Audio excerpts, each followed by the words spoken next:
Assalamualaikum warahmatullahi wabarakatuh. Perkenalkan, kami dari kelompok keempat dari kelas A3 Farmasi. Sebelumnya kami ucapkan terima kasih kepada Bapak dosen Dwi Safitra Ramadan, S.Pharm MS.Pharm selaku dosen pengampu mata kuliah kimia medisinal. Jadi pada kesempatan kali ini kelompok kami akan memaparkan materi tentang hubungan struktur aktivitas obat-obat antibiotik. Sebelum kita masuk ke pembahasan lebih lanjut, langkah baiknya kita harus mengetahui apa itu obat-obat antibiotik. Jadi obat-obat antibiotik ini adalah jenis obat-obatan yang digunakan untuk mencegah terjadinya infeksi bakteri. Jadi ada banyak sekali penggolongan obat-obat antibiotik yang digunakan untuk mencegah terjadinya infeksi bakteri pada kondisi-kondisi tertentu. Selanjutnya, di sini ada penggolongan antibiotik berdasarkan mekanisme kerja. Yang pertama bisa dilihat pada gambar, ada inhibition of cell wall synthesis atau yang kita kenal dengan penghambatan sintetis pada dinding sel. Contoh obatnya itu seperti penisilin, bacitracin, terus cephalosporin, dan vancomycin. Terus yang kedua ada description of self-membrane function atau yang kita kenal dengan penghambatan fungsi dari membran sel. Contoh obatnya itu ada polymyxin. Terus yang ketiga bisa dilihat pada gambar, ada inhibition of protein synthesis atau yang kita kenal dengan penghambatan dari sintetis protein. Contoh obatnya itu seperti tetracycline, erythromycin, streptomycin, dan chloramphenicol. Terus yang keempat ada inhibition of nucleic acid synthesis atau yang kita kenal dengan penghambat sintetis dari asam nukleat. Contoh obatnya itu ada rifamycin yang berperan sebagai transkripsi. Terus yang kedua ada quinolone yang berperan sebagai replikasi dari DNA. Terus yang ketiga ada metronidazole. Terus yang terakhir bisa dilihat pada gambar ada action as antimetabolis atau di sini dia bertindak sebagai antimetabolis. Contoh obatnya itu ada dua, ada sulfonilamid sama trimethoprim. Selanjutnya ada penggolongan antibiotik berdasarkan strukturnya. Jadi berdasarkan strukturnya antibiotik itu terbagi menjadi 6. Ada antibiotik beta-lactam, glukosida, tetracycline, polipeptida, macrolida, lain-lain, dan chloramphenicol. Ini saya akan menjelaskan mengenai antibiotik turunan penisilin.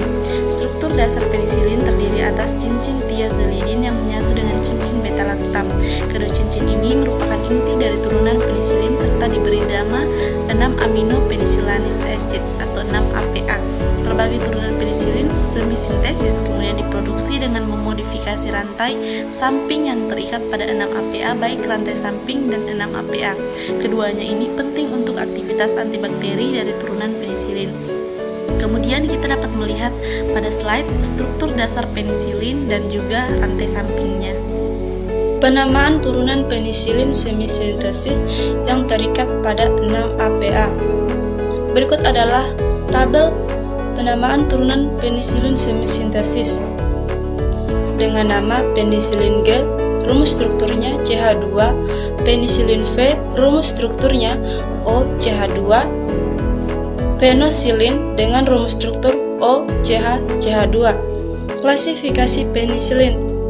Klasifikasi penisilin terbagi menjadi beberapa bagian, yaitu penisilin yang peka terhadap penisilinase, aminopenisilin, antipseudomonal penisilin, uredepenicillin, dan turunan penisilin lainnya. Hubungan struktur aktivitas turunan penisilin. Yang pertama, penisilin yang tahan asam. Karena adanya gugus penarik elektron seperti gugus fenoksi yang terikat pada rantai samping amino. Gugus tersebut mencegah petualangan penisilin menjadi asam penilat yang terjadi dalam suasana asam. Yang kedua, penisilin yang tahan terhadap beta-laktamase. Karena adanya gugus meruah atau bulky pada rantai samping amino, misalnya cincin aromatik yang pada kedudukan orto mengandung gugus halogen atau metoksi. Yang ketiga, penisilin dengan spektrum luas, yaitu karena adanya gugus hidrofil seperti NH2 pada rantai samping sehingga menebusan obat melalui pori saluran protein membran tertular bakteri gram negatif menjadi lebih besar. Dan yang terakhir, penisilin yang aktif terhadap bakteri gram negatif dan Pseudomonas. Aeruginosa disebabkan adanya gugus asidik pada rantai samping seperti COOH, SO3H, dan NHCO. Penisilin yang bekerja sebagai prodrug atau praobat dapat melalui cara-cara sebagai berikut. Yang pertama, dibuat dalam bentuk garamnya, contohnya seperti prokain penisilin G dan benzatin penisilin G. Yang kedua, menutupi gugus amino bebas, misalnya yang terdapat pada struktur ampicillin dengan membentuk garam amida yang diurai kembali pada in vivo. Contohnya adalah piperacillin, acetylacillin, meslocillin, dan ampalacillin. Yang ketiga, membentuk ester pada gugus karboksil yang terikat pada atom C3, contohnya yaitu bakampicillin, pivampicillin, dan talampicillin. Kemudian selanjutnya ada turunan cephalosporin.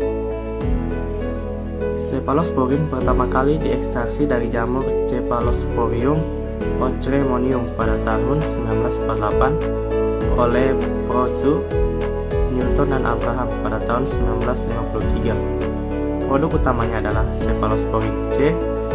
Kemudian dilakukan modifikasi untuk mendapatkan berbagai turunan cephalosporin. Struktur umum cephalosporin bisa kita lihat pada gambar di samping. Cephalosporin generasi 1. Obat-obat cephalosporin generasi 1 memiliki aktivitas yang tinggi terhadap bakteri gram positif, namun aktivitasnya rendah terhadap bakteri gram negatif. Adapun contoh obat dari cephalosporin generasi 1 yaitu cephaloridin, cephalotin, cepapirin, cepalexin, cepradoxil, cepadin, dan cepasolin. Cephalosporin generasi kedua. Turunan cephalosporin generasi kedua ini lebih aktif terhadap bakteri gram negatif dan tidak terlalu aktif terhadap bakteri gram positif. Bila dibandingkan dengan cephalosporin generasi pertama, obat-obat yang masuk ke dalam cephalosporin generasi kedua yaitu cefamandol, cefoxitin, cefuroxim, cefaclor, dan cefonicid. Cephalosporin generasi ketiga. Obat-obat yang termasuk kelompok cephalosporin generasi ketiga kurang aktif melawan bakteri gram positif dibandingkan generasi pertama, tapi memiliki spektrum yang lebih luas terhadap bakteri gram negatif. Adapun obat-obat yang termasuk dalam golongan ini yaitu cefotaxim, ceftazidime, ceftriaxone, dan cefminoxim.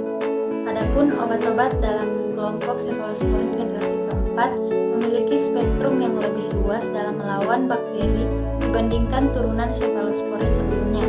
Kemudian obat yang termasuk dalam cephalosporin generasi keempat yaitu cefepime dan cefpiron. Hubungan struktur aktivitas turunan cephalosporin. Yang pertama itu ada turunan cephalosporin memiliki struktur inti yang sama, kecuali pada rantai samping pada posisi C7 dan C3. Modifikasi substituen pada C3 dilakukan untuk mendapatkan sifat fisika kimia yang lebih baik, dan modifikasi substituen pada posisi C7 untuk mengubah spektrum aktivitasnya. Yang kedua yaitu adanya gugus pendorong elektron pada posisi C3 dapat meningkatkan aktivitas antibakteri. Yang ketiga yaitu aktivitas biologi sangat bergantung pada rantai yang terikat pada posisi C7. Substitusi gugus metoksi pada posisi C7 seperti pada cefamicin itu dapat meningkatkan ketahanan terhadap beta laktamase. Dan yang terakhir yaitu pergantian isosterik dari atom S pada cincin hidrotiazin dengan atom menghasilkan loxacefamicin atau oxacefam, menunjukkan spektrum antibakteri yang lebih luas. Selanjutnya, aminoglikosida. Nah, apa sih aminoglikosida itu? Aminoglikosida merupakan antibiotika yang memiliki satu atau lebih gula amino yang terhubung pada cincin aminosititol melalui ikatan glikosida. Dengan demikian, aminoglikosida memiliki dua struktur utama yang penting, yakni gula amino dan cincin aminosiklisito. Pada hampir semua aminoglikosida, cincin tersebut adalah 2-deoksistreptamin, kecuali pada streptomisin dan dehidrostreptomisin, di mana cincin tersebut adalah streptidin, yang termasuk antibiotik golongan aminoglikosida, yaitu streptomisin, neomisin, kanamisin, gentamisin, netilmisin, tobramisin, pramisetin, paramomisin, dan amikasin. Selanjutnya, hubungan struktur aktivitas turunan aminoglikosida. Yang pertama, cincin aminoksilisitol. Untuk struktur cincin aminoksilisitol bisa kita lihat gambar di samping, yaitu aselisitasi pada posisi C1 tidak menyebabkan hilangnya aktivitas. Hilangnya atom O dari gugus 5-OH sisomisin menghasilkan 5-deoksisomisin, menyebabkan senyawa tahan terhadap enzim yang mengaselisitasi gugus 3 amino. Gugus gula amino seperti kita bisa lihat struktur gambar di samping, di mana posisi CO dan C2 merupakan target dari pengaktifan enzim bakteri. Ada substitusi metil pada CO dapat meningkatkan resistensi enzim. Hilangnya gugus 3-OH atau 4-OH atau keduanya tidak mempengaruhi aktivitas enzim. Baik, kita masuk ke antibiotik tetrasiklin. Antibiotik turunan tetrasiklin merupakan turunan oktahidronaftasen yang terbentuk oleh gabungan 4 buah cincin serta memiliki 5 atau 6 pusat atom C asimetrik. Tetrasiklin dapat dikelompokkan dalam tetrasiklin alami, tetrasiklin semisintesis, dan protetrasiklin. Kemudian hubungan struktur aktivitas turunan tetrasiklin. Pada gambar merupakan gambar struktur tetrasiklin yang memiliki 4 cincin. Dan cincin D harus merupakan cincin aromatik dan cincin A harus tersubstitusi pada setiap atom karbonnya dengan cepat atau kepentingan aktivitasnya. Cincin B dan C dapat mentoleransi perubahan substituen selama sistem ketenol, yaitu C11, C12, dan 12A. Tidak berubah dan terkonjugasi pada cincin fenol D. Cincin B, C, D, fenol merupakan sistem katoenol yang sangat penting dan cincin A harus memiliki sistem katoenol yang terkonjugasi. Polipeptida. Antibiotik turunan polipeptida memiliki struktur polipeptida yang kompleks yang resisten terhadap protease hewan dan tumbuhan.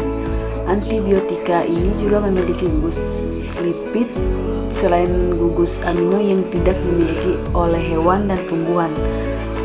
Obat golongan ini adalah pasitrosin, polimixin, ampomixin, tirotrisin, dan vancomycin. Kemudian pada slide berikutnya kita akan membahas antibiotik turunan makrolida. Jadi saya jelaskan sedikit tentang makrolida.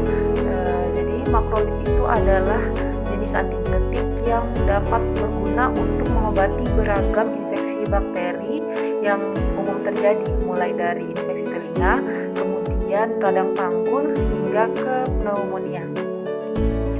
Antibiotik makrolid terbuat dari berbagai jenis bakteri Streptomyces. Antibiotik turunan ini hanya boleh digunakan dengan resep dokter.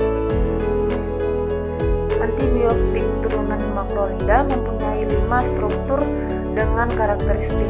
Yang pertama itu cincin lakton yang besar, biasanya mengandung 12 hingga 17 atom. Kemudian yang kedua itu ada gugus keton.